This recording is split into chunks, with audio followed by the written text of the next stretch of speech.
in these times. Rahul Easwar ടെലിഫോണിലുണ്ട്. Rahul, തിരിച്ചടി എന്ന് പറഞ്ഞാൽ പാകിസ്ഥാന് ഇതുവരെ ചിന്തിക്കാത്ത വിധമുള്ള, അതായത് ഇതുവരെയുള്ള നമ്മുടെ പല പാകിസ്ഥാൻ നടപടികളിലും പകരം ചെയ്യാത്ത വിധമുണ്ടാകുമെന്നാണ്. ഇപ്പോൾ അല്പം മുമ്പാണ് രാഷ്ട്രപതിയെ കണ്ടത്, പ്രതിരോധ ആഭ്യന്തരമന്ത്രി അടക്കം. എന്താണ് മനസ്സിലാക്കേണ്ടത്? ഇനിയും ഇപ്പോഴുള്ള നടപടികൾക്കപ്പുറമുള്ള നിലപാടുകളിലേക്ക് ഇന്ത്യ മാറുന്നു എന്നുള്ളതല്ലേ? ശക്തമായ നിലപാട് തന്നെ നമ്മൾ എടുക്കണം. നമ്മൾ തിരിച്ചടിക്കുമ്പോൾ ഒരു സാധാരണ പാവപ്പെട്ട പാകിസ്ഥാനി ജനത്തെയും സിവിലിയനും പോലും ദ്രോഹം ഉണ്ടാവരുത്. എന്നാൽ ഒരൊറ്റ തീവ്രവാദിയെയും വെറുതെ വിടരുത്. കാര്യം നമ്മൾ സിവിലിയൻസിനെ ഒരു കാരണവശാലും ഇന്ത്യൻ ആർമി ഒരിക്കലും ടാർഗറ്റ് ചെയ്യില്ല. കാര്യം അവരും അവരും വ്യത്യാസമാണ്. എന്നാൽ അതിശക്തമായ രീതിയിൽ പാകിസ്ഥാന്റെ ടെറർ ഇൻഫ്രാസ്ട്രക്ചർ അടക്കം ഉള്ള കാര്യം ചെയ്യണം. പാകിസ്ഥാന്റെ ഇപ്പൊ റെസ്പോൺസ് വന്നിരിക്കുന്നത് ഈ സിംല കരാർ അടക്കം അബേയൻസ് എന്ന് പറഞ്ഞാൽ ഒരുപക്ഷെ മാറ്റിവെക്കും തുടങ്ങിയ കാര്യങ്ങളാണ്. കേട്ടാത്തൊന്നും സിംല കരാർ പാകിസ്ഥാൻ ഇന്ത്യക്ക് എന്തോ വലിയ സൗജന്യം ചെയ്തു എന്നതാണെന്ന്. ഇന്ത്യ ഏകദേശം 90,000 പാകിസ്ഥാനി സോൾജിയേഴ്സിനെ 1971 വാറിൽ ക്യാപ്ചർ ചെയ്തതാണ് 1972 ജൂലൈ 2 ഉള്ള ഈ സിംല കരാറിലും മറ്റും ഒപ്പിട്ടത്. അതാണ് Bangladesh creation from east Pakistan ഉണ്ടായത്. അത് പാകിസ്ഥാൻ മാറ്റുമെന്ന് പറഞ്ഞാൽ കേട്ടാ ഇന്ത്യക്ക് എന്തോ നഷ്ടമാണെന്നാണ് തോന്നുന്നത്. അങ്ങനെയൊന്നുമല്ല. അവർക്ക് നിലപാടും പ്രത്യേകിച്ച് പറയാനൊന്നും ഇല്ലാത്തതുകൊണ്ട് പറയുന്നതാണ്. അതിശക്തമായി നമ്മൾ തിരിച്ചടിക്കണം. ഇത് പ്രത്യേകിച്ച് അമേരിക്ക അടക്കം ഡൊണാൾഡ് ട്രംപ് അടക്കം വളരെ അനുകൂലമായി നിൽക്കുന്ന അവസരമാണ്. റഷ്യയുടെ സ്റ്റേറ്റ്മെന്റ് ഉണ്ടായിരുന്നു. ചൈന അടക്കമുള്ള രാജ്യങ്ങളുടെയും മനോഭാവം നമുക്കറിയാം.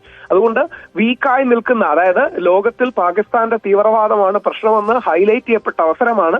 100% ഒരു മിലിറ്ററി ഒഫൻസീവ് ഉണ്ടാകണം. അതോടൊപ്പം ഒരു ഡിപ്ലോമാറ്റിക് ഒഫൻസീവ് ഉണ്ടാകണം. ഒരു കാര്യം കൂടെ സൂചിപ്പിക്കാൻ ആഗ്രഹിക്കുന്നു. സമാധാനത്തിന്റെ പ്രവാചകനായ മഹാത്മാഗാന്ധി ഒരിക്കൽ മാത്രമാണ് മിലിറ്ററി ഓപ്പറേഷൻ വേണമെന്ന് പറയുന്നത്. അത് 1947 അന്നത്തെ ലഫ്റ്റനന്റ് ജനറലിനോടാണ്. അദ്ദേഹം പറയുന്നുണ്ട്, വാറ് കൊണ്ട് നമുക്ക് ഗുണമില്ല, പക്ഷേ സാധാരണക്കാരെയും പാവപ്പെട്ടവരെയും രക്ഷിക്കാൻ നമുക്ക് അത് അനിവാര്യമായി വന്നാൽ എന്ത് ചെയ്തും കാശ്മീരിനെ രക്ഷിക്കണം എന്ന്. അപ്പോ സമാധാനത്തിന്റെ അപ്പോസ്തലനായ മഹാത്മാഗാന്ധിക്ക് പോലും ആ നിലപാടായിരുന്നു നമ്മൾ മറക്കരുത്.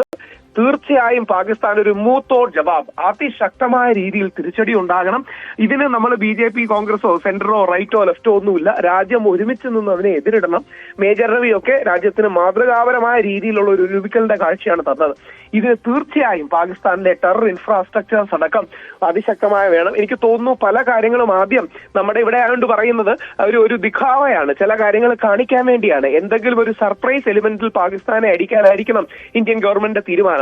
ഇല്ലെങ്കിൽ അവർ പ്രിപ്പയർഡ് ആയിരിക്കും. ഒരു പക്ഷേ ബാക്കി പല കാര്യങ്ങളും ആദ്യം പറഞ്ഞ് എന്തെങ്കിലും ഒരു സർപ്രൈസ് എലിമെന്റ് കൊണ്ടാണ് വരാൻ പോകുന്നത്. അത് ബലൂചിസ്ഥാൻ ആണോ എന്നറിയില്ല, നോർത്ത് വെസ്റ്റേൺ ഫോൺസ് ആണോ എന്നറിയില്ല, ഏത് രീതിയിലാണത് വരിക എന്നറിയില്ല.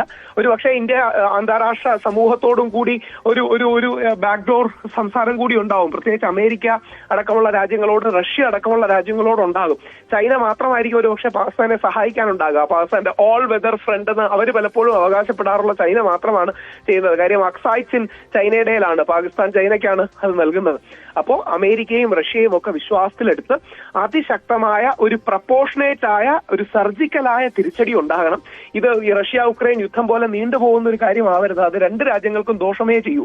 എന്നാൽ ആ 26 പേരുടെ മരണം നമുക്ക് 27 പേരുടെ മരണം ഒരു കാരണവശാലും ക്ഷമിക്കാൻ കഴിയില്ല. അതിന് അതിശക്തമായ രീതിയിൽ തിരിച്ചടി ഉണ്ടാകണം. തീർച്ചയായും. നന്ദി രാഹുൽ ഈശ്വർ.